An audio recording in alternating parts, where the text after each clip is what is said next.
My name is Jared Ortiz. I teach Catholic theology in the religion department, and I'm the director of the St Benedict Institute. Some of you may have noticed that we have upgraded from a forum to an institute. We recently changed the name to reflect the growth of our organization, St. Benedict Forum 2.0, so to speak. For those of you who don't know, the St. Benedict Now Institute is the Catholic campus ministry that serves Hope College. Founded by Catholic scholars at Hope, we are a ministry of the local Catholic Church, St. Francis de Sales. And our mission is to offer intellectual and spiritual formation from a distinctly Catholic perspective, and to engage our Protestant friends in ecumenical dialogue and the building of a Christian culture.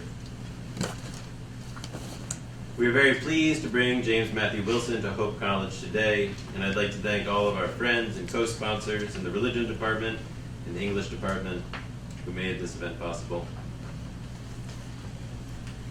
James Matthew Wilson is Associate Professor of Religion and Literature in the Department of Humanities and Augustinian Traditions at Villanova University.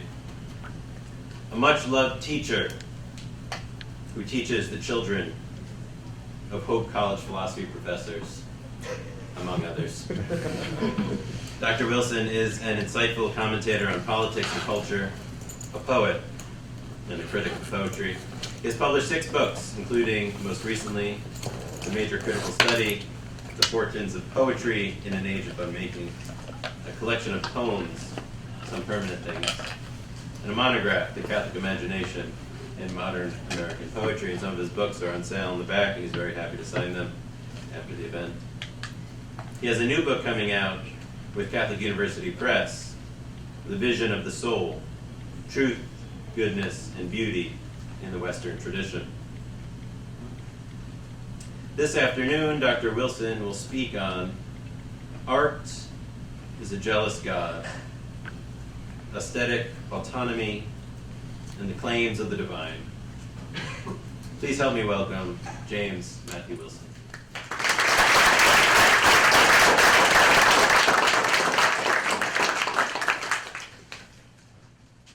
It's such a pleasure to be here. I want to thank everybody, first of all, who made this possible, and those of you who came it is Wednesday, right? On a Wednesday evening. It's such a pleasure to have you. I have 4 children. Weekdays no longer matter. It's just, it's so great to be here. It's a pleasure to be here at Hope, and only as Jared was talking about my recent books do I realize in a particular way how special it is, because it occurs to me that 2 of those last 3 books were written just a few miles from here at my in-laws' vineyard estate. And so it's nice to come back here and to be where a lot of hard work was done in between a lot of fun. So my title tonight, how should I put it? There was a movie years ago where a bartender would dispense advice to the local college kids. And he would always stop and he'd say, I'm paraphrasing myself here, and then he'd dispense his wisdom. So he was sort of quoting himself to his own, to testify to his own wisdom. Well, I'm quoting myself with the lecture topic this night. Art is a Jealous God. Years ago, I published a review of a book of poetry by a Catholic poet who was trying to use all of the available techniques of modern and postmodern poetry, lots of surreal elements and so on and so forth. And it was clear that the effort was to drive home, her intention was to drive home the reality of Christ's incarnation. And for all the ingenuity of her efforts, and I remember distinctly there was this one particular poem that spoke of Christ taking flesh. Hi, David. Like a hand fitting into a surgeon's glove.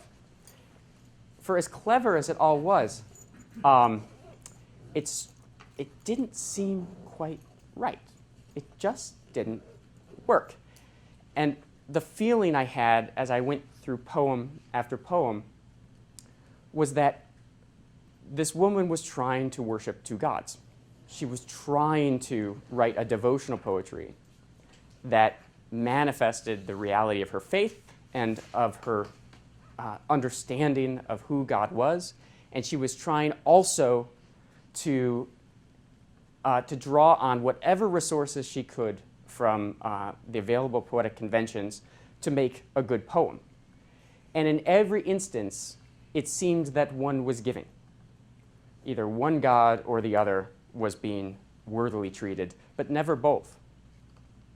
And so in my review, I wrote that art too is a jealous god, and it does take its revenge if you don't worship it. And the more I considered this phenomenon, what is it that should make art a jealous god, the more I came to reflect on just the nature of our modern understanding of aesthetics, the modern theory, modern philosophy of art and the nature of art. So after a number of years, I thought it was time to sit down and actually try to think through what I had said so briefly and somewhat elliptically and maybe even a bit pretentiously in this review years ago.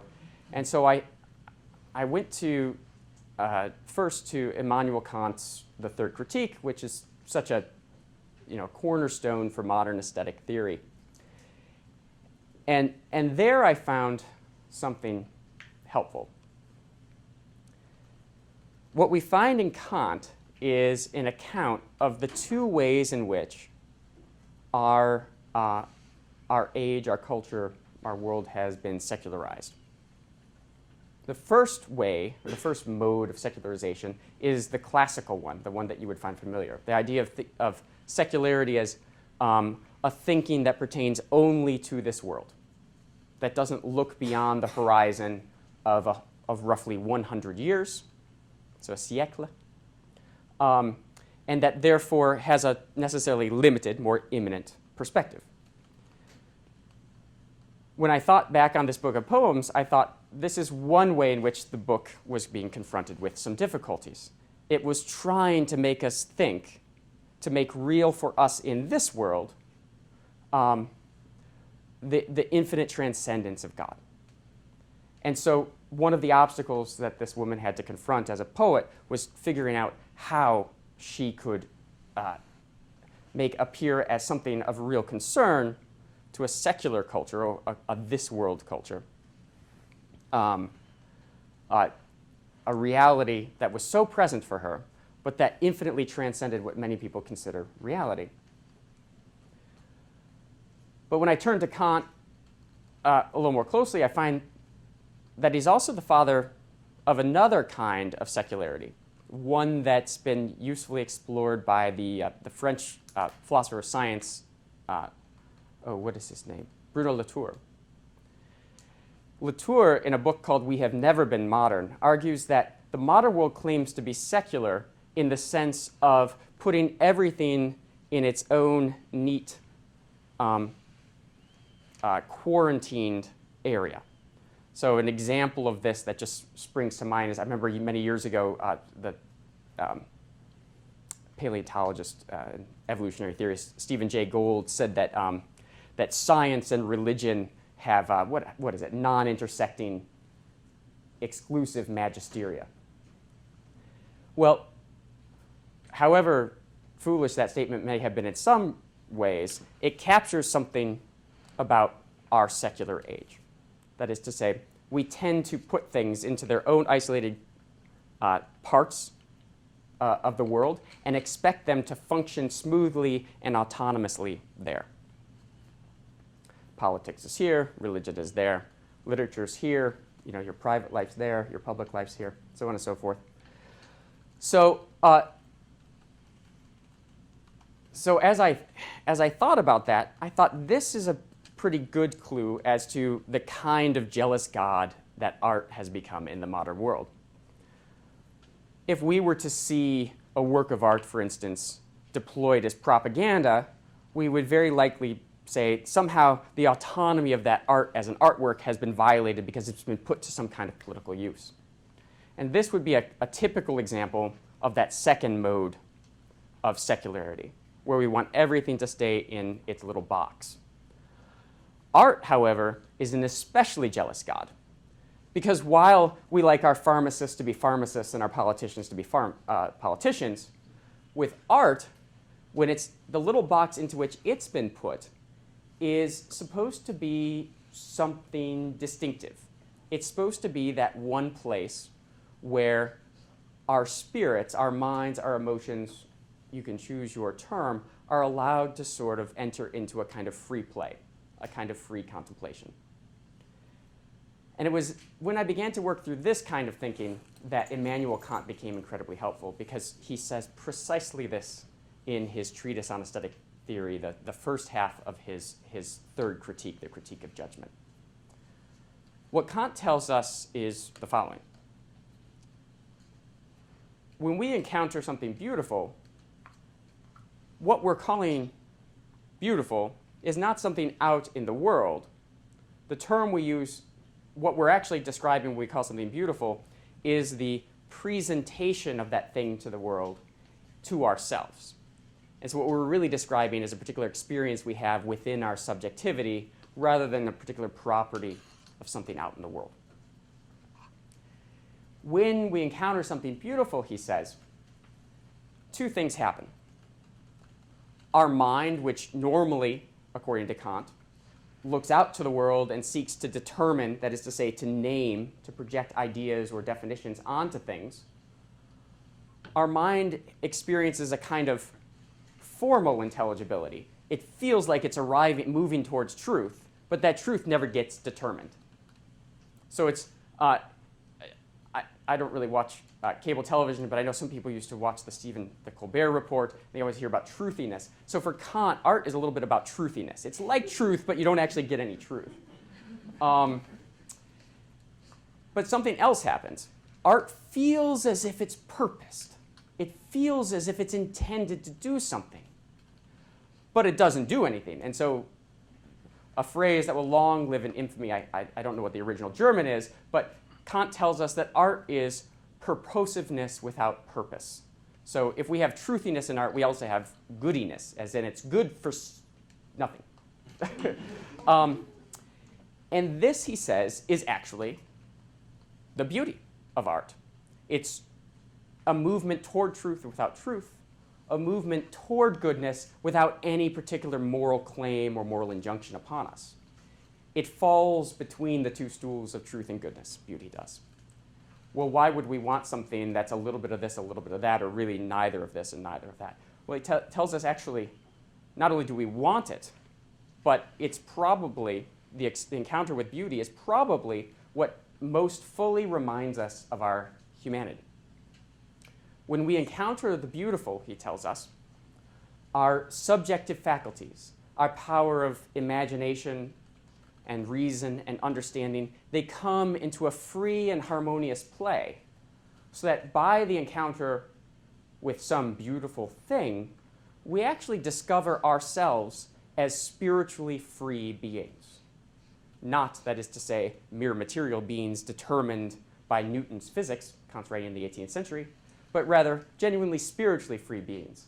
And so this art has to be autonomous, because art seems to be the one place in Kant's Germany where you're actually free, where you actually experience yourself as more than a product of the physical forces of nature. No wonder then that art becomes for us such a jealous god. If we feel art having designs upon us, it feels like it's pulling us into the realm of morality when we wanted spiritual freedom. If we feel like art's trying to teach us something, then we feel like it's pulling us in to the world of rational cogitations just when we wanted to stand back and contemplate. Kant was fighting for our identity as free human beings, but at a great cost. In the process of his thinking through of beauty, he renders it subjective, so it's something that's in you, not really part of the world. It has an intelligible content related to truth, but it's not quite truth. It has something like moral content, but it's not really moral content. It's sort of a neither nor that, again, reminds us of our spiritual freedom, but freedom for what? And that can't be answered within the domain of the aesthetic. Because if you said freedom for something, then you'd be back in the realm of morality. And so it becomes an ever smaller little acreage of jealously guarded freedom the world of art does. Well, this poses immense problems. Philosophically, it poses problems for us because when we encounter the beautiful, we usually do feel, as Kant says, pulled towards truth and goodness as well. And also, when I call my wife beautiful, I'm not speaking about anything in me. I'm talking about her. And so what Kant has given us is an account of beauty that pretty adequately accounts for our experience of it, but it doesn't account for what seems to be producing that experience. The Christian Platonist tradition tells us that beauty is a property of being, that beauty, therefore, in being is one with truth and goodness, and that when we encounter the beautiful, we're actually seeing a first scintilla, a first showing forth of being's capacity to give itself to our mind, to be known, and to be known in itself, as well as within the total order that Plato called the cosmos and that we Christians call creation. All of this Kant has surrendered in order to try to carve out a little preserve for our occasional contemplation of a beautiful painting or a beautiful sunset. That strikes me as a very high price to pay. So there's the philosophical problem.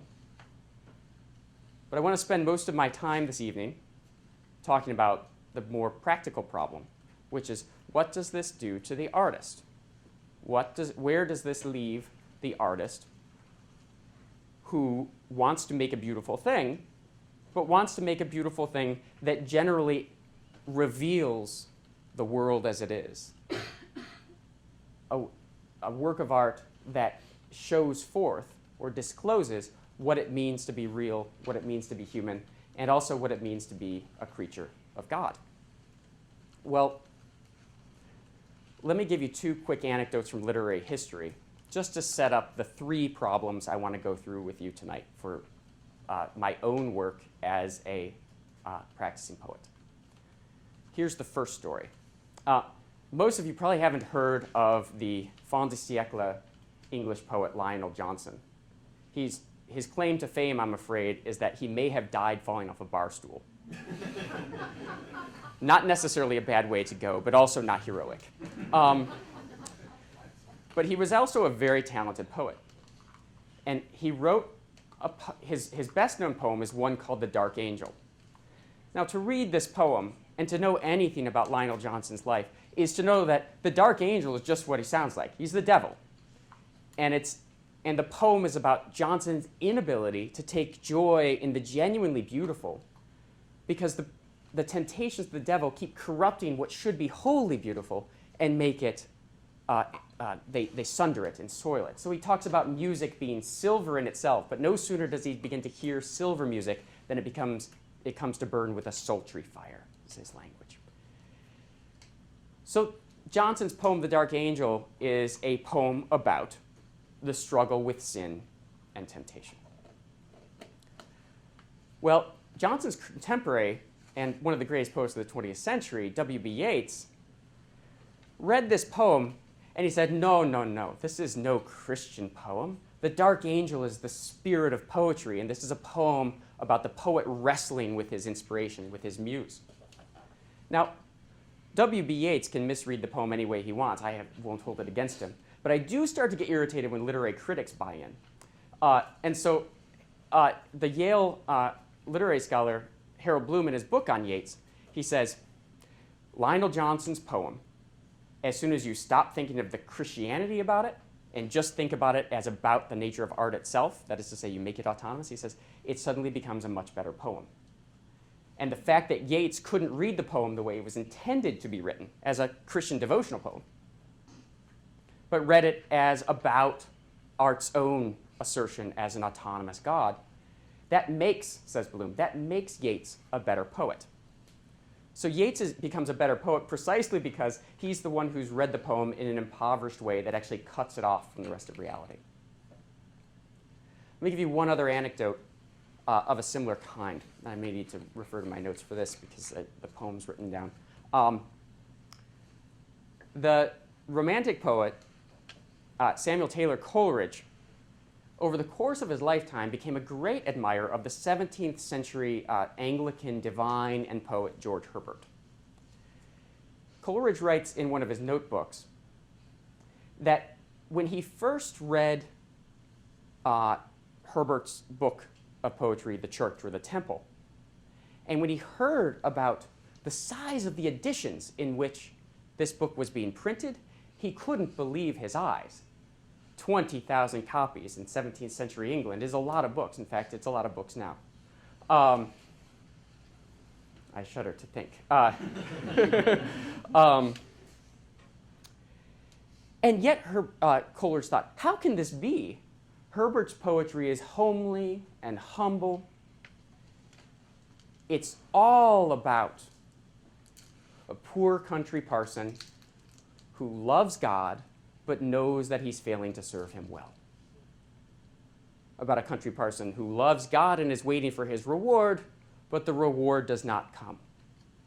It's a poem, it's a poetry, in other words, that's primarily one of a Christian wrangling with God and with his own failings as a person.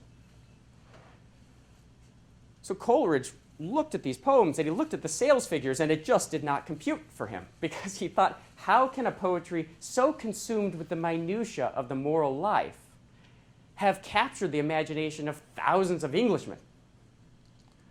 When, no doubt, he's thinking, my book of poems has only sold 400 copies. Well, this is Coleridge reflecting back on many years of acquaintance with Herbert. By the time he writes this, he realizes that he has fallen in love with Herbert, and it's because his own entrance into life or his journey through life has taken him from being a secular philosopher and poet to being actually a very devout Christian. And the deeper he enters into the Christian life, the more sense Herbert poetry makes to him. It reminds me of the Mark Twain anecdote. My old man used to tell me so many things that were all wrong. But I've noticed in recent years he's starting to learn, as I get older. So this is how it was for Coleridge. The more he grew into Herbert's poetry, the more he began to see that Christianity as a way of life was finding a beautiful expression within it, and the more important those poems became for him. But what is this problem? Is it a problem of Coleridge's immaturity? Maybe. But I think it's more a problem of our living under the regime, as it were, of these two modes of secularism. It was hard for Coleridge to grapple with a poetry that so clearly had didactic or moral designs upon him.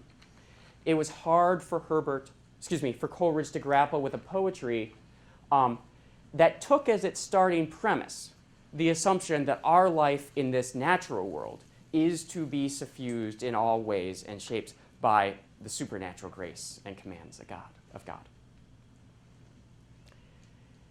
And so as he matured and came to appreciate Herbert, one can't help but suspect that Coleridge also saw himself as maturing out of his conception of art as a god unto itself.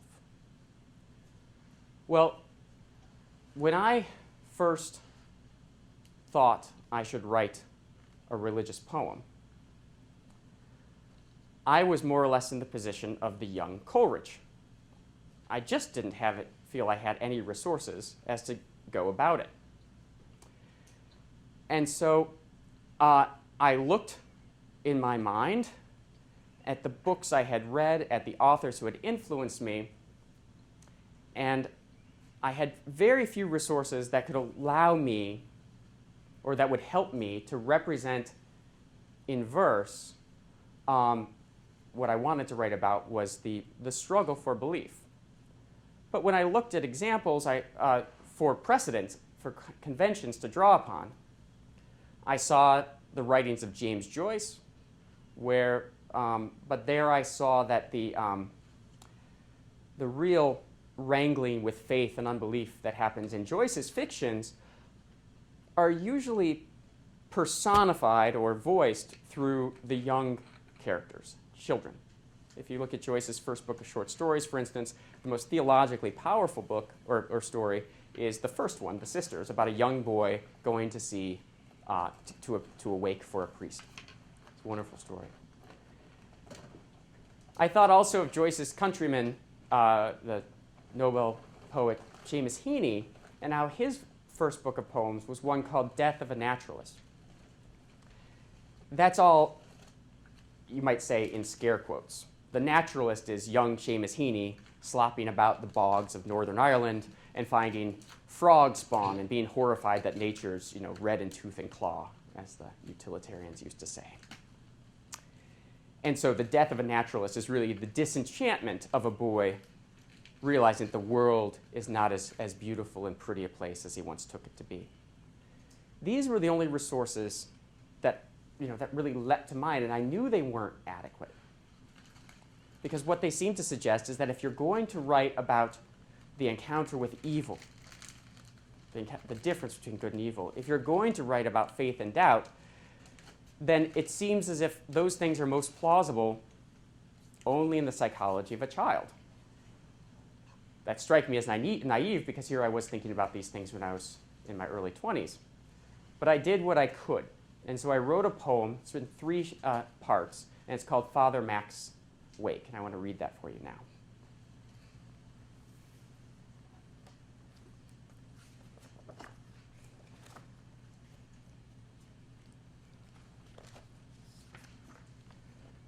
As I said, it's in 3 short parts. And the first one is just called St. Thomas Aquinas Church, 1987.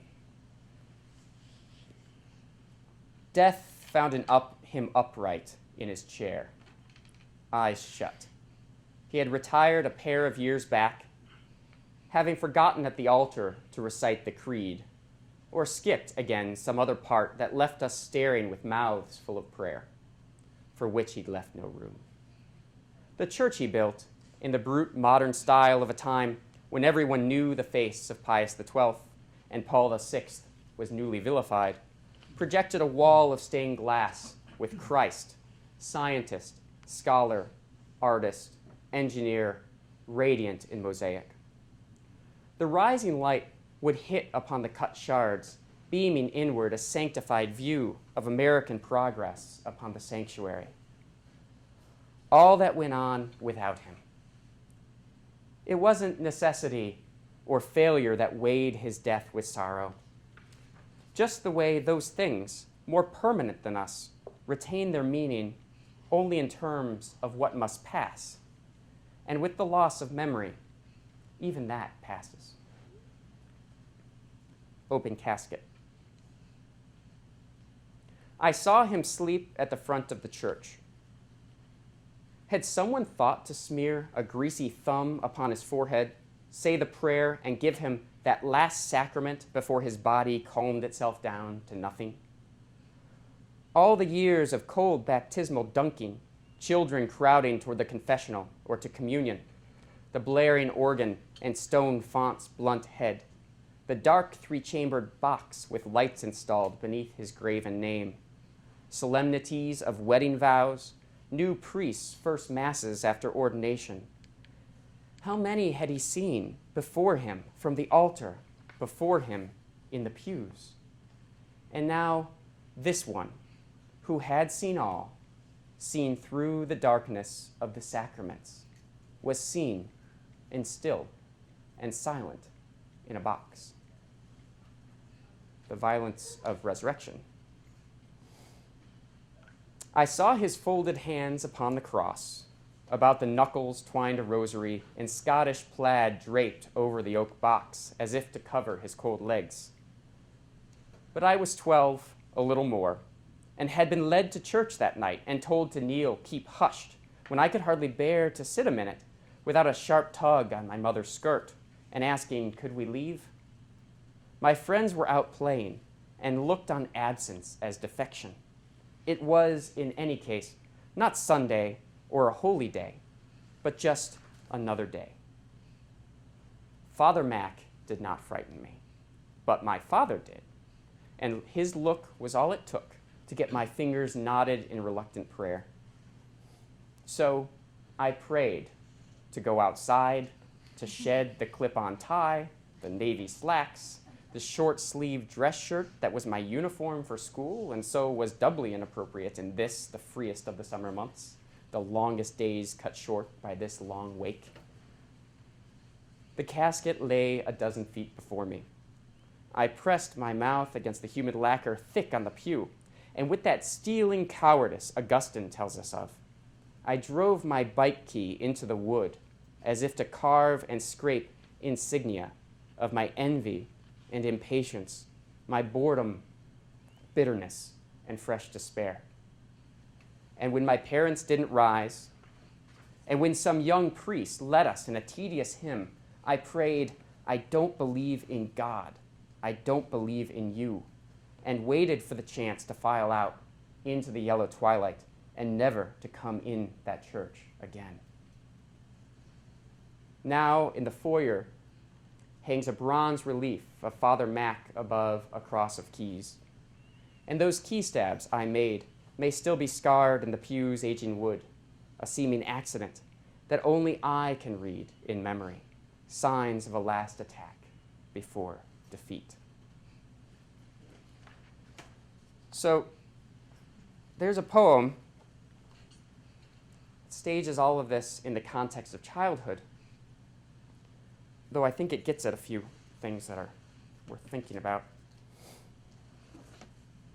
And as much as I like the poem, I couldn't help but feel, after I'd written it, again, that I hadn't done justice to what I was talking about precisely because I felt compelled to locate these questions of faith and doubt in this context of childhood. It almost seemed too easy. It seemed too much like what I wanted to say about the nature of God was being sort of contrived and pulled back by that jealous God of art until it was satisfied that what we had was a poem and not something else.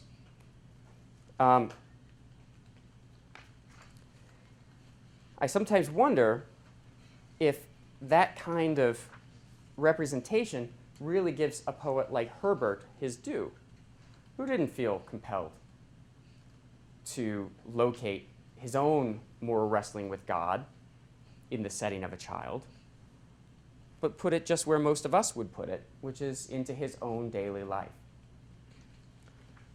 So this problem of representing religious experience is the one that, in what time remains with me, I just want to take you through 3 short problems that I've had to contend with in my own thinking about art and my own trying to write an occasional decent poem.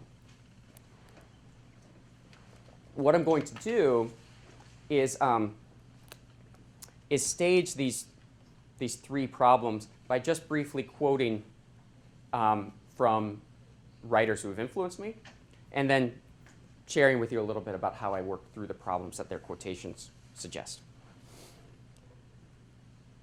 So I see T.S. Eliot as one of the most important figures in 20th century letters, precisely because he appreciated that art was art and religion was religion, but wasn't satisfied with that distinction.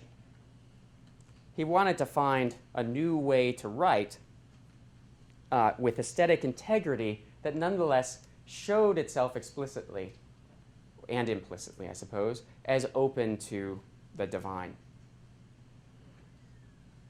And this, he thought, was something that every serious artist had to take up, this challenge. In his own practice was to try to unite the divine and the aesthetic by way of what I'll call in a few minutes wit, W-I-T. That is to say, the refined, associative, and constructive intellect. Over the many years after Eliot's conversion, he returned to this problem repeatedly, and rightly so, because he was struggling with it in his own poetry. In his essay, Religion and Literature, he praised the James Joyce I mentioned earlier as being almost unique in understanding how to write plausibly about the world with a Christian imagination. Most poets of his day, in contrast, had chosen either the world or the Christian imagination. He framed this choice thus in language that echoes what we might find in Coleridge's notebooks.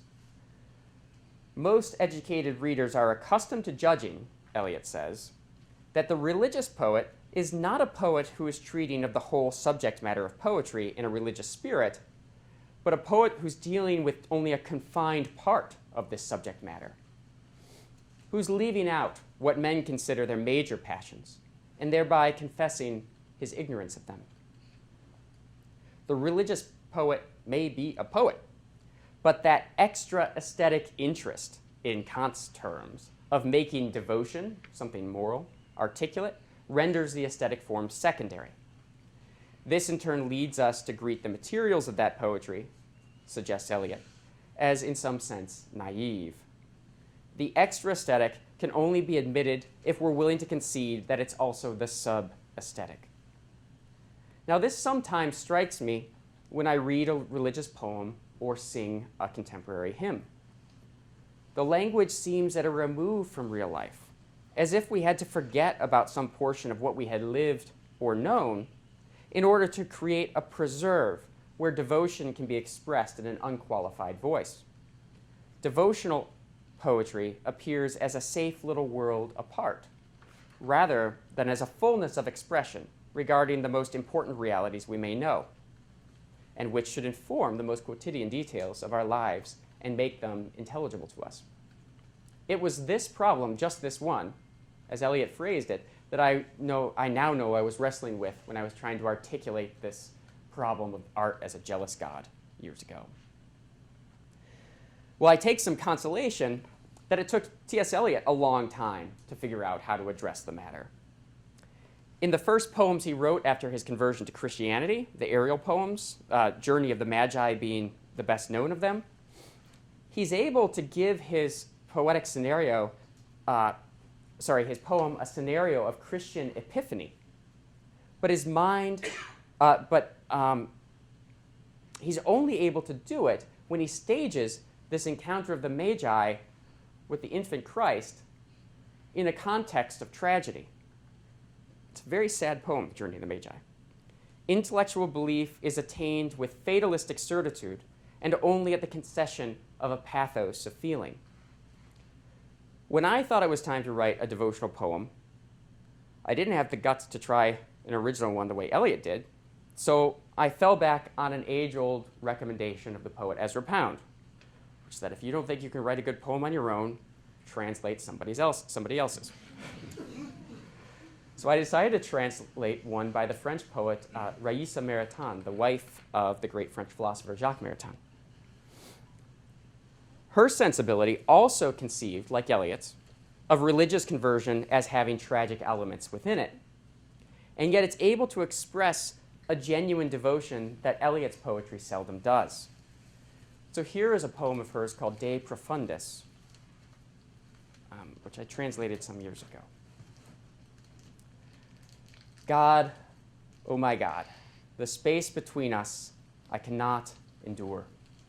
Reveal to me that pilgrimage, both absolute and pure, that pathway without wreckage of my soul into your heart, unlike those men chart on the earth in measurable parts. My soul is plucked and poor and feels the wound of everything in its unspeakable slap and with its all too human ring. Pain ravished me of my first years, and now I'm just a ghost that goes out moaning for its marrow along roads hard and narrow that hope has forced on it with tears. In justice, my eyes rise toward you, beneath a loneliness whose shadows, dark as headstones, bloodied altars, weigh and press. How can I come to you beyond the obscurity of signs, to meet in flesh the light of your word without going blind? All that is said of you is sacrilege, and what you say yourself in our tongue hides in mottled deeps of mystery. For while you shroud yourself in speaking darkness or withdraw, the world you fashion coruscates with stars that overawe, and the abyss in which you set them terrifies my soul. From those abyssal depths I cry to you, my God, my goal. So this is a translation, and I set it right in the middle of a sequence of poems called La Rochefoucauld's Ghost, which is the middle section of my book of poems, Some Permanent Things. It's 21 poems that directly reflect on the relationship of the domain of art, the secular world, or the world of nature, and the vision of God and the claims of the divine. The poems are set up dialectically. That is to say, one poem will sort of give voice to one position, and another one will give it the contrary. And then they'll also sometimes piggyback on one another, the translation of one French poet coupled with an original poem by me. And I don't want to spend this whole night accusing myself of cowardice, but I saw the kind of artistic advantage here. Because if Paul Lake, the editor of First Things magazine, says to you that Raïs Maritain poem is a really lousy poem, which he did, you can just reply, as I did, well, it's to be printed in the context of a much larger sequence. It's very serious. And so I did. If you don't like that poem, it's like Groucho Marx. You don't like my principles, I've got others. You don't like this poem, I've got 20 others in the sequence, right? There's one that's going to hit you. But I needed to put up all of this pillowing around myself, this buffering around myself, in order to just make that poem the poem it was supposed to be, which was a prayer to God. As soon as I wrote it, I thought, I think I'm free. And so a couple days later, I wrote a lyric that follows it in the sequence called "And Beat Upon This High Cloud of Unknowing." Its title comes from the great late medieval English mystical work, The Cloud of Unknowing. And it's not a first-person lyric the way Raïs Maritain's is. It's more of an allegorical vision, but it seemed like it was finally getting somewhere. Here's how it goes. After a hard trek up loose rocks, I found myself not far below the peak, chest gasping and staggering on my legs. The fog had swallowed the path behind. My memory was hollow, where your and others' names belonged, where last spring's acanthus bloom perdured. I fell to the ground. I may have slept an hour, I don't know, but when my eyes turned upward, they felt pressed by the weight of a cloud that blotted all, enshrouded all in that strange dark. I called into the raveling air. My sight grew less the more I strained for light, while I struck blow on blow against the black whose insubstantial vault resonated like a drum of steel. You'd not have recognized my voice. It cried, "Just let me in, I beg you, or I'll die. Just let me in." And then a peal of thunder snuffed it out. The circumstantial evidence is plain. I woke with knuckles bleeding, my throat dried to a reed, my head concussed. But just the same, the glowering cloud I'd fought was buried deeper in me than all thought. My blind and breathless trail, an outward husk, and every fist, the self itself exceeding. I just realized as I was reading that poem to you that it's in the same 6-line iambic pentameter stanza as one of George Herbert's best poems, Church Monuments. So I guess this whole talk is a sort of apology to George Herbert. I want to share one more effort at writing a poetry of devotion that feels like it is respectful of the legitimate claims of this jealous god of art, but actually doesn't merely cower before them. A number of years ago, 3 to be actually, I spent the summer writing a Stations of the Cross. The poems, all 14 of them, are just one for each of the 14 stations that Catholics pray in the Rite of the Stations in church during Lent.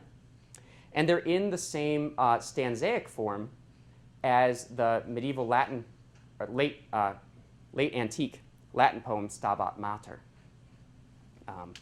If you have ever been to a Stations of the Cross, you probably sang verses from the Stabat Mater at the end of each station. Am I right?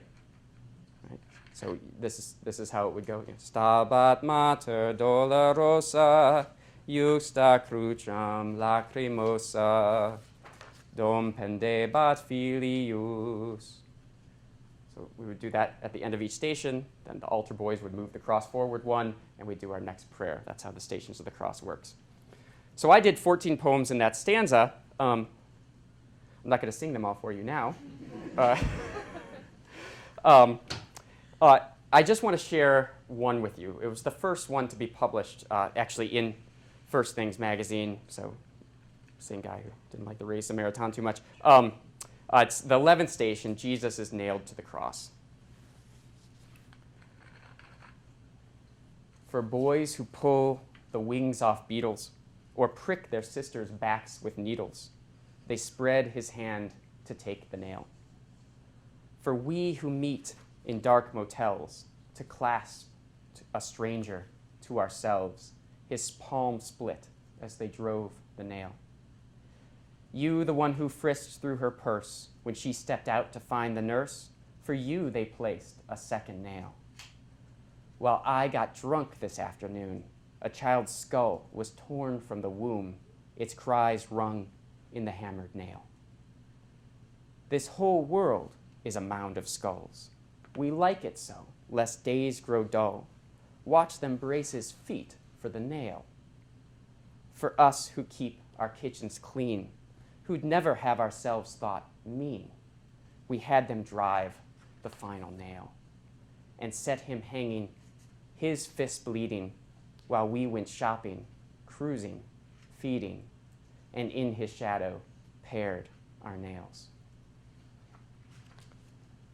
So with that, Stations of the Cross, I hope I'm done trying to do devotional poetry. I think I've satisfied myself in at least that dimension of things.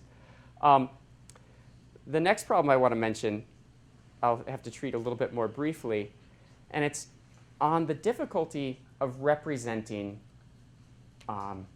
divine experience, the encounter with the absolute that is God. My particular hero in this world is a California poet and critic named Ivor Winters. He's a wonderful poet. He's an engaging critic. And in his essay on Herman Melville's Moby Dick, in his great book In Defense of Reason, he says the following, and he's thinking of Moby Dick, the sea, the white whale, as an allegory. The land is the land of the known, the sea as the great abyss of the absolute that can swallow you up.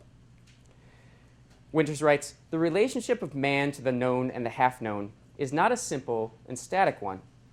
He cannot merely stay on land, or he will perish of imperception, but must venture on the sea, without losing his relationship to the land.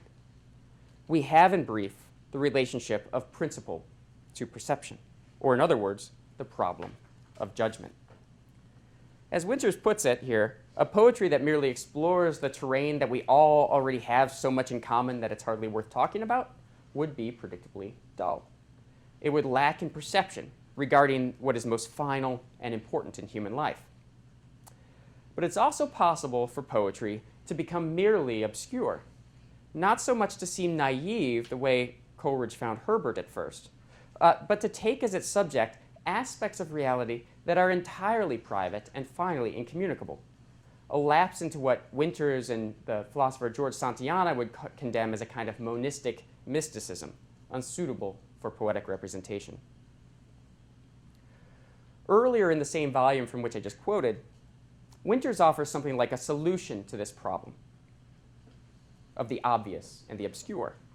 Writing of two apparently opposed poets, that same divine George Herbert I've been telling you about, and also the atheistic Thomas Hardy, he insists, as he puts it, the fundamental concepts of morality are common to intelligent men regardless of theological orientation.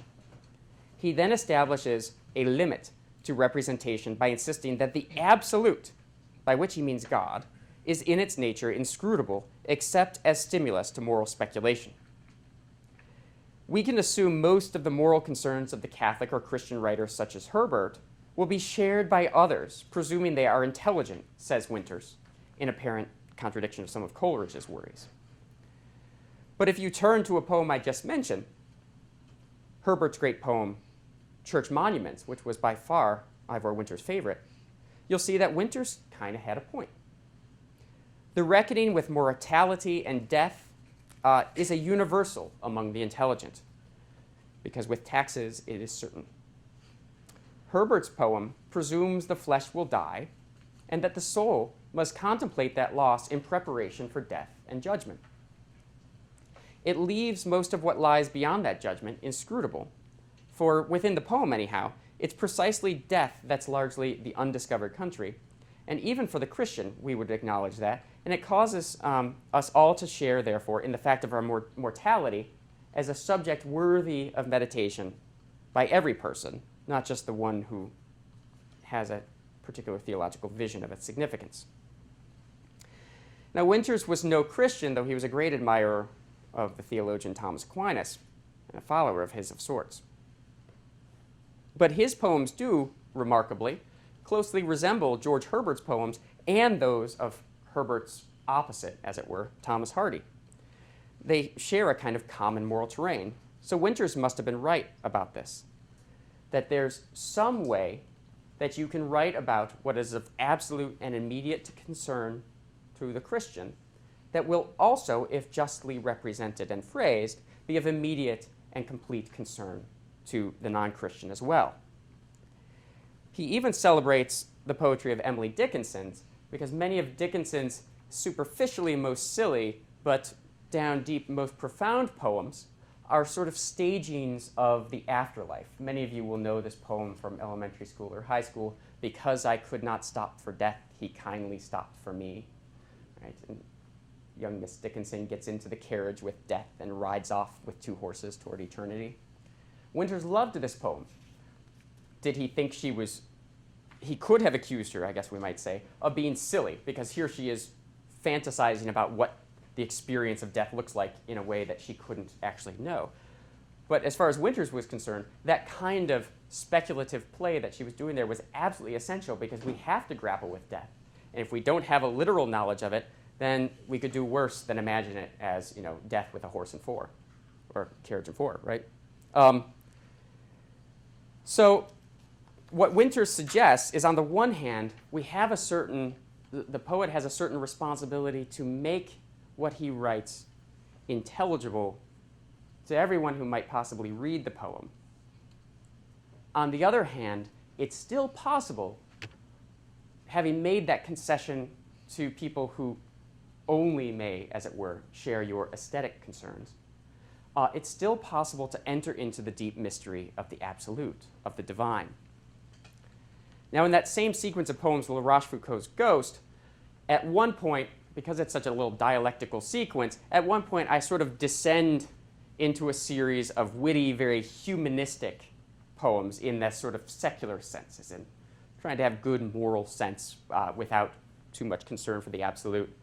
And my favorite of the poems is a long one. Don't worry, I won't read the whole thing. That begins with two sort of nonce villanelles that take witty maxims from the 17th century French wit La Rochefoucauld. If you don't recognize that name, you know at least a few of his zingers. He's the guy who came up with the saying, for instance, that revenge is a dish best served cold. Right? He's very good. In fact, the only reason I know of him is because when I was learning French, I was taught that if I wanted to learn style, I had to learn my La Rochefoucauld. So I had a series of villanelles that took maxims from his book of Maxim and juxtaposed them, staggering down the page in different settings. And then at the end of the poem, I offer an envoy, that is to say, a little poem to send off the two that I've just written. The poem as a whole is called Maxims for Samuel Sewell.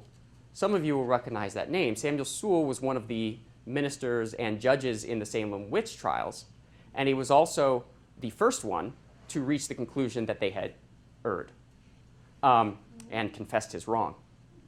And so these are maxims for Samuel Sewell because it's exploring what is this rational domain that we can all have in common with others that, amongst other things, may allow us to adjudicate justly before we burn someone. Here's just the envoy to that poem. My eyes have fallen from eternity to idle in that wit civility can teach a man to know with other men. the light tread of the pithy through the den. Since Sewell from his pulpit confessed his wrong, in riling Salem's blistering zealous throng to violence, one's dismayed, put off at best, by Gnostic nostrums from a haughty chest. So let us savor common sense's cream, and leave dense curds for cloistered monks to dream. It was such dreaming, after all, they say, that got the witches burned, the heretics flayed. Although we once asked much from reason's prodigies, we're better off with smartly worded modesties. If they seem trifling, they are human themes. At least, so take them thus, these terse maxims. So, this is not where I wanted to stay. It was rather, I wanted to explore what would just a genuinely humanistic poetry after the sort of style of the 18th century look like before returning to this question of how, therefore, can I use these poetic conventions to give some representation to the divine. I'm going to share one last problem with you. And we all know C.S. Lewis's autobiography, Surprised by Joy. The title of this little section is, It's Kind of Hard to Be Surprised by Joy. The last quotation I offered from Eliot about devotional poetry might suggest that it comes, that when it comes to the admittance of the divine to a work of art, it actually destroys the integrity of the art as art. He would proceed to meditate on this for a long time. Why should that be? Why, for instance, thinks Eliot to himself, when I write this poem, Journey of the Magi, does this seem like a real poem? It's about the birth of our God, and yet it's cast as a tragedy. Is it just that hint of sadness to it that makes somebody take it seriously, whereas if it were just a pure poem of joy, like Charles Williams' ballad about the Epiphany, which is a beautiful poem, would people not take it as seriously? So in his long essay on Dante, thinking specifically of Dante's Paradiso, where our wayfarer Dante, having journeyed through hell and purgatory, has at long last arrived at heaven's heaven, right? The realms of light. And Eliot, thinking of these lines, said this will be hard for most readers because we have difficulty taking seriously, difficulty appreciating a poetry of supernatural joy. Here's what he says. It's a gradual matter of adjustment of our vision. We have, whether we know it or not, a prejudice against beatitude as material for poetry. The 18th and 19th centuries knew nothing of it. Even Shelley, who knew Dante so well, was able to enounce the proposition that our sweetest songs are those which sing of saddest thought. And this from the same essay. It is apparently easier to accept damnation as poetic material than purgation or beatitude. Less is involved that is strange to the modern mind. Now, there's surely something witty there, right? Because he's telling you that most of our modern minds are infernos. But I think this is a real problem. And in fact, if you look back just a few decades earlier than Immanuel Kant writing on aesthetic autonomy at the end of the 18th century, you'll see right in the middle of the 18th century, a brilliant young Irishman named Edmund Burke writing, I think he was 17, writing a treatise on the sublime and the beautiful. And the book is a whole psychology of sensation. And one of the claims that Burke makes is that pain is more widely shared than joy. So if you share your pain, you're likely to be, there will be a greater number of people who can sympathize with you than if you share your joy. I don't know if that's true about human beings in general, but it's Burke's theory, and it seems to have caught on with the poets. That's why when we think of a poet, we think of a man in a black turtleneck and a beret saying, "What is life?" Eliot had difficulty writing a poetry of joy. In fact, in his great poem about his Christian conversion, Ash Wednesday, he says the following, "Consequently, I rejoice." Good. Having to construct something upon which to rejoice. Not as good. Right? He's just not sure how he can write a poem that would just be a pure expression of the adulation of discovering that there's a God who died on the cross and has saved him by his blood. Well, I didn't need Eliot's troubles to hector me. As I think I mentioned to some of you earlier today, I had my parents reading my published poems when they were first appearing and say, why are these all so depressing? So, and so it didn't take too long for me to say, yeah, why are they so depressing? What's wrong with supernatural joy? People like it. And so I didn't put too much effort into thinking about this. I didn't have a chance. I had promised my then fiance and now my wife that for our wedding day, I would have a sonnet prepared for the wedding. And so I then proceeded to make no progress on this for the next 3 months. Two nights before the wedding, as I'm lying for the first time ever in the bed that will become our marriage bed, I wake up early in the morning, sit up, and I already have 4 lines of a sonnet in my head. I don't know where it came from. It just begins, though neither young nor old, nor full of wine, not blind exactly, though my sight was poor, I crouched, a beggar, waiting for a sign so obvious the dead could not ignore. Well, I hopped up, got the notebook, wrote that down, and then in 5 minutes flat, I finished the rest of it and I went back to sleep.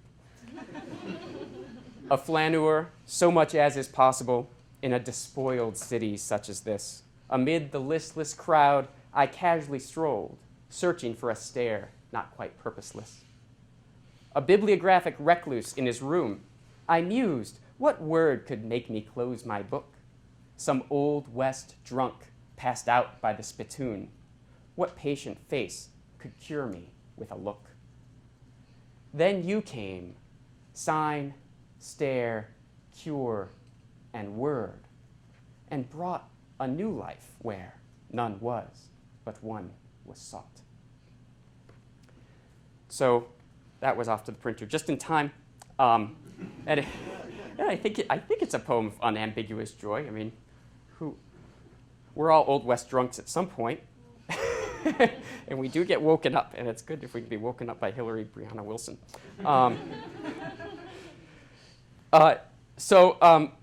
I think I want to say one further word about that poem. I mentioned in the first poem I read to you, the Father Mac poem, how I had to fall back upon poetic conventions to try to figure out how to write something. And as I understand all the arts, and certainly the art of poetry, every act of writing is this falling back on resources. The activity of making something new consists merely of taking things that already exist and slightly rearranging them and putting them in new combinations. And then what's genuinely new supervenes upon all that's old. And so I wasn't blaming myself for falling back on conventions. I was holding myself accountable for not having at my fingertips conventions that were adequate to the subject matter. In this poem, it's a poem very dear to my heart. It's very closely modeled on the rhetorical forms of the 16th century sonnet, where each 4-line stanza is used to advance one part of the argument, and then it culminates in the final couplet. In this case, then you came, sign, stare, cure, and word, and brought a new life where none was, but one was sought. Now, those of you who know the English poetic tradition, the only fixed form that has really entered into common currency is the sonnet. It's such a perfectly designed form. In 14 lines, you can fit approximately 100 words into it. You can advance and complete a rigorous logical argument at an elegant pace. But the fixed form that's known to be most challenging is a 13th century form called a sestina. In my younger years, when I knew nothing, I guess, I used to say it was really foolish for poets to spend any time writing sestinas because it's a very complicated form. It involves repeating the same 6 words at the end of each hendecasyllabic line and then repeating them in a fixed, predetermined order down 6 stanzas and then coupling them together in the final 3-line envoy. So it's a difficult poem, and the result is very likely to sound like somebody who's trying to get the same 6 words to reappear 7 times in a poem, and so it ends up sounding kind of like an exercise, which is why so many of the best-known poets, when they've published a sestina, guess what they call it? Sestina, right? As in, I did this, never again. Well, I had just finished reviewing a book that had a whole chapter on the contemporary sestina, and each time I felt like a grammar school teacher. Terrible, terrible, terrible. The sestinas that were being reprinted in this chapter on sestinas, none of them were actually sestinas. The rules of the form are very particular. Now, as I said, from my youth, I had been opposed to this poetic form altogether. But I thought if you're going to do it, at least do it right. Well, I was getting on my high critical horse, sitting in a small room in South Bend, Indiana. No doubt, my then 6-month-old daughter, Livia Grace, crying behind me, and her clothes and various things scattered around the office, which I shared. It was her bedroom, my office, when she let me use it.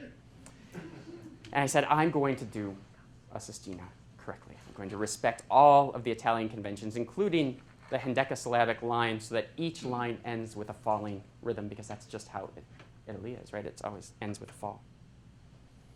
Italian. So here is a prayer for Livia Grace. There's little room left in this house for poetry, or in this world for any lasting language. The managers and sales reps in the office who've ticketed their holidays are childless and looking toward 5 days of sun and liquor. They care for neither old books nor a young daughter. But somehow near me sleeps an infant daughter who grows still to the cradle sounds of poetry, eyelids dropped in the promise of sleep's liquor. It charms her, yet she knows nothing of language. Nor did I, in a way, when I was childless, preoccupied with filling another office than fatherhood. Now, crowded in my office, a crib and chest of pink drawers for my daughter remind me that this empty room sat childless, except for those ink-lettered sheets of poetry, when child was just a word and my child language, which I would write and read at night with liquor. Now she's born, we have little time for liquor, and my desk crammed in a corner of the office, my papers lost beneath the brighter language of cardboard-colored alphabets for my daughter. I'm sure I wrote a different kind of poetry when all my hours were filled, though I was childless.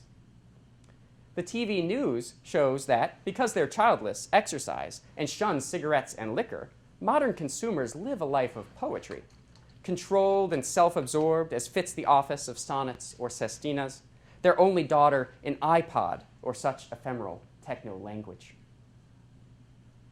I pray, my daughter, speak another language, that in the richest sense you not be childless, your every act a kind of lasting daughter, more beautiful than bored clerks at their liquor.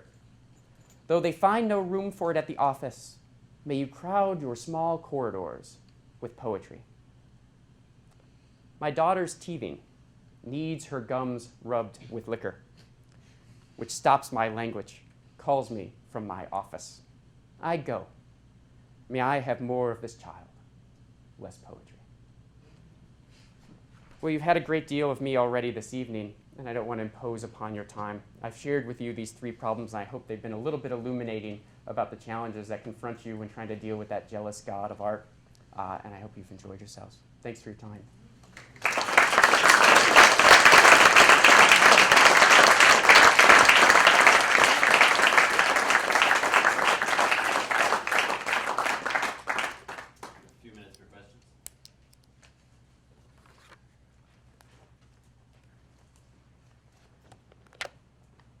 Yes. So you began the lecture or seminar with how you read a poem by a woman who was trying to find blend like modernism and postmodernism. Yes.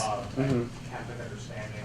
Mm-hmm. And considering that modernism, especially postmodernism, I guess would be philosophically opposed to Christianity in almost every single way. You can only realize truth if you see it, or there is no truth, it's all relative. Yes. Would you say that one of the problems started with modernistic and postmodernistic thought, and they didn't, or at least one of the problems didn't exist in the pre-modern world? Well, the reason I begin with Kant is because I think Kant's really the cornerstone and the first to articulate many of these problems, including the problems of secularity. So, in one sense, I disagree with you, and I think it goes back farther.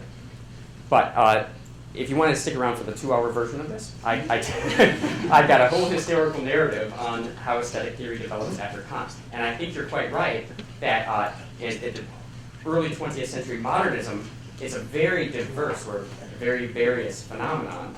But the chief strains of it are interested, as you put it, in the perspectival and the fluctuating and the relative. And so so they do indeed tend to collapse everything even further, if that were possible, into your own secular psyche or subjectivity after the fashion of Kant, or really taking Kant to a further radical extreme.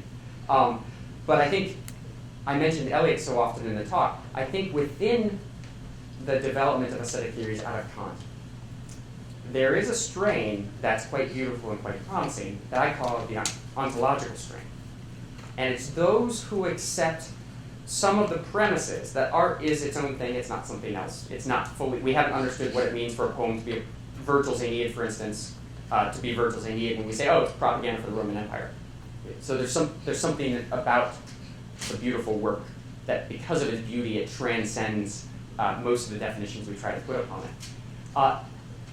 Those people who accept this, they nonetheless sought to reconnect the kind of revelation that art makes possible, that artistic representation makes possible, with being. So they're ontological in that sense. They're trying to reconnect art with being. And I think it's remarkable. I read a few years ago a history of modernism by Peter Gay. He says, modernism's all about self-expression. And I thought, who are you reading, Mr. Gay? Because I don't read any of those people. I read the ones who say things like, poetry is not a release of emotion, it's an escape from emotion, which is T.S. Eliot.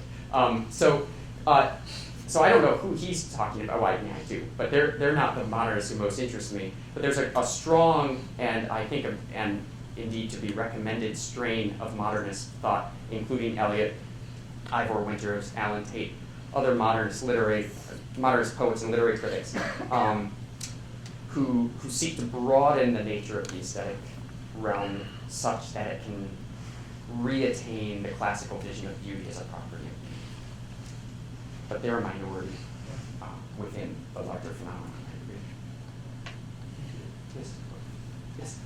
Yeah, I've been thinking about what you said about Harold Bloom's comment on Yeats's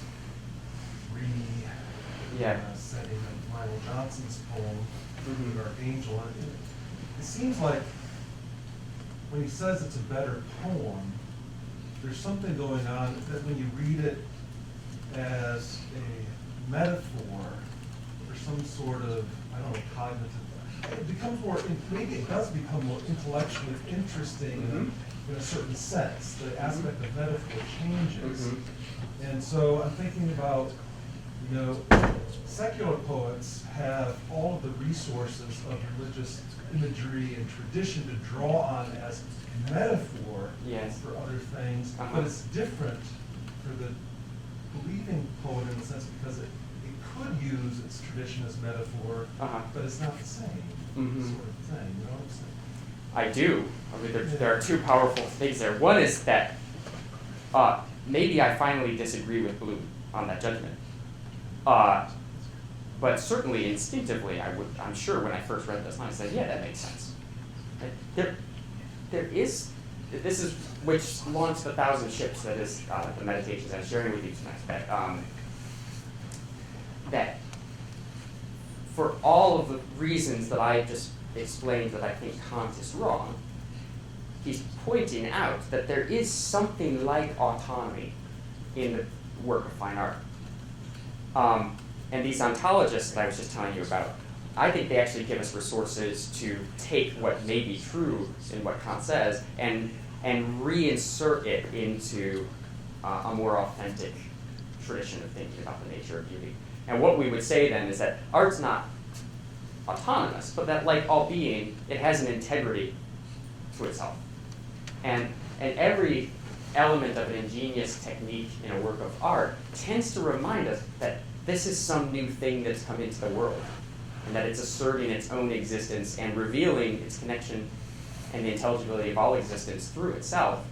And it's, it's primarily through metaphor that we get most struck by that phenomenon. And so if a metaphor is maybe a little too easily solved, as in Dark Angel's just the devil, then it loses some interest precisely because it seems like the poem is reaching out less profoundly into the mystery of existence that we usually go to art to sort of contemplate.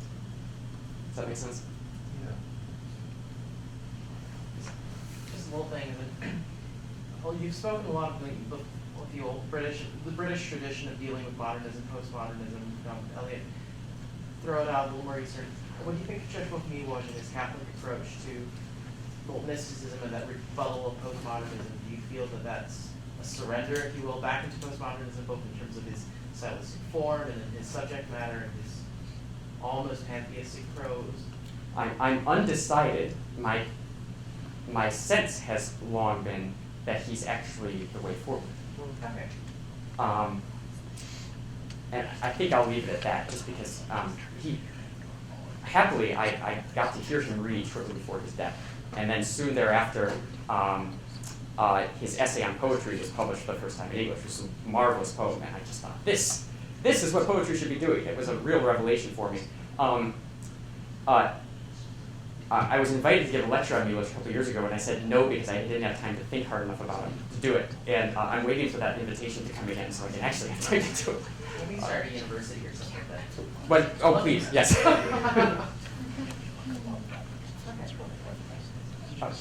So, since Kant, could you name some poets or particular poems that you think nailed joy?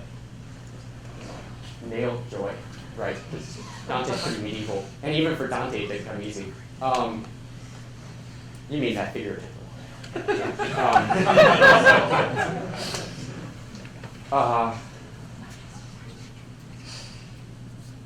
Okay, well,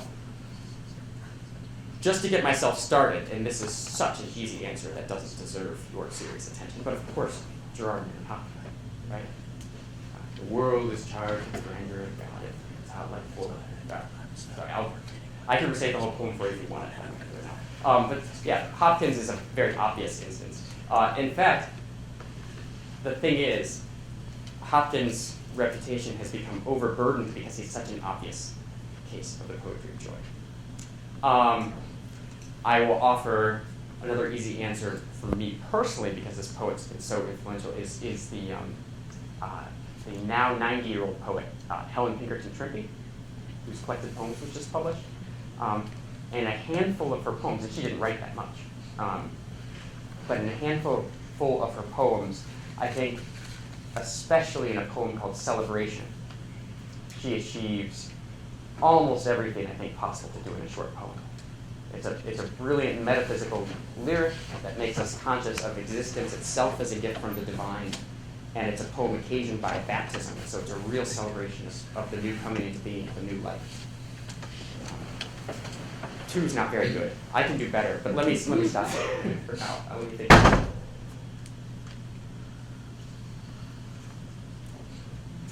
You spoke on T.S. Eliot earlier.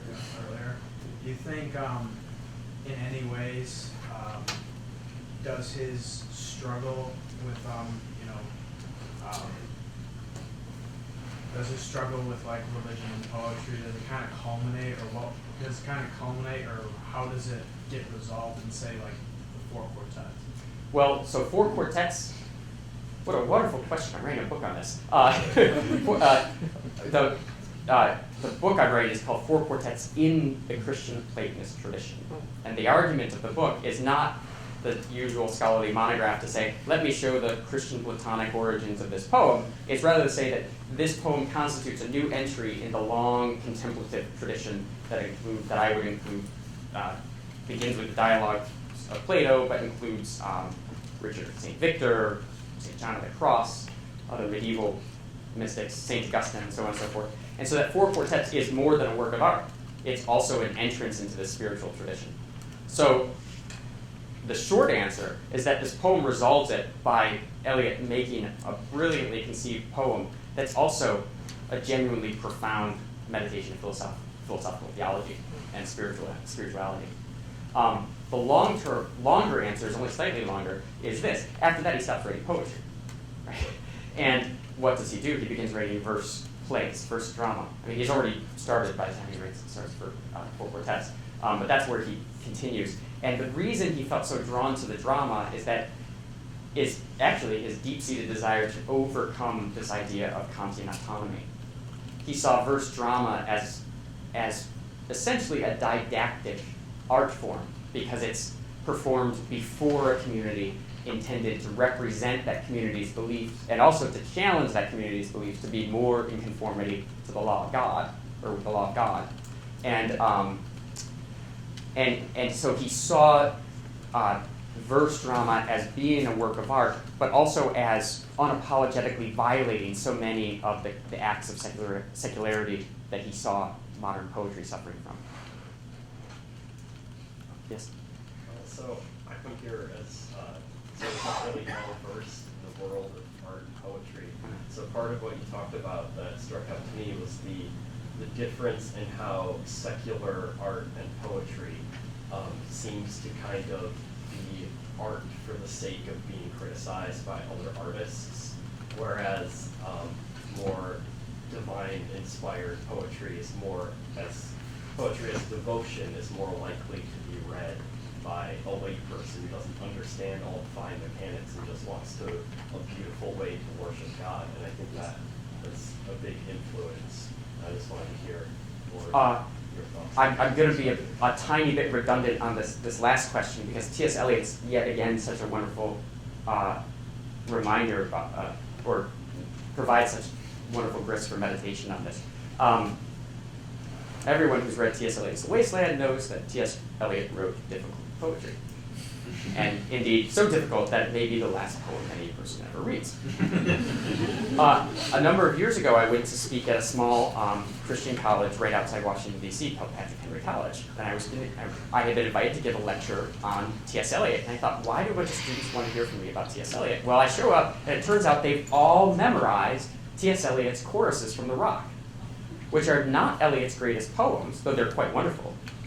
But they are unmistakably profound spiritual statements. The seventh one is a brilliant retelling of Paul's account of God's creation of the world, as in the account Paul gives in the Acts of the Apostles. And it's so marvelous in its achievement. So it's certainly a great work of art, but these students had not memorized it because they had heard that T.S. Eliot makes good poetry. They had heard that T.S. Eliot says profound things to Christians. And so they put his words into their mind and kept them there. That was the inspiration originally for this book that I just mentioned, which is, well, if T.S. Eliot is changing people's spiritual lives, then we need to be able to account for these poems and what they do in that respect, and in fact, maybe help that happen more often. So I agree. The case of George Herbert adds a little wrinkle to this puzzle, though. George Herbert's a contemporary of Isaac Watts. All of us sing routinely Isaac Watts hymns in church. We do sometimes hear George Herbert, very rarely. Isaac Watts was a wonderful hymnist. George Herbert was a better poet. And why that is, well, it might take us a while to flesh things out, but surely there's a difference between those kinds of accomplishment and those kinds of service. Our sacred music students can probably tell us more than I can.